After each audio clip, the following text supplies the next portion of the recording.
বিসমিল্লাহির রহমানির রহিম। সংগ্রামে সকল ভাই বোন বন্ধু, বাংলাদেশের বাইরে যে যেখান থেকেই এই ভিডিওটি শুনবেন এবং দেখবেন, আমার পক্ষ থেকে জানাই সংগ্রামী সালাম, আসসালামু আলাইকুম। মাহে রমজানের শুভেচ্ছা, অভিনন্দন। তো সংগ্রামী উপস্থিতি, আমরা আসলে রমজান কেন আমাদের এই 11 মাস ঘুরে রমজান আসে, তো এই রমজান আল্লাহ পাক আমাদের জন্য কেন বাধ্যতামূলক করেছেন এবং কেন এটা করতে বলেছেন। তো রমজানের যে গুরুত্ব, এটা আমরা সবাই জানি কিনা, এটা কিন্তু আমাদের জানা দরকার। তো আসলে রমজান আমাদের কি শিক্ষা দেয়, রমজানের শিক্ষা আমরা গোটা বছর ধরে রাখতে পারি কিনা, এটা কিন্তু আমাদের জানা দরকার। তো এই ব্যাপারে আমি অনেক সমালোচনা থাকতে পারে। তো আসলে আমরা রমজানটাকে আমাদের আঁকড়িয়ে ধরতে হবে।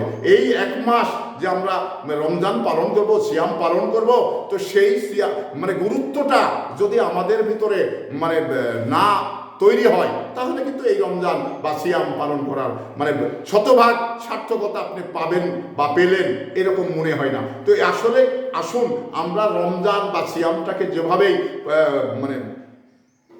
পালন করতে হবে এবং পালন করি, তাতে রমজানের সমস্ত নিয়ম নীতি এবং আল্লাহর রাসূলের যে অনুকরণ করেই আমরা সিয়াম পালন করি।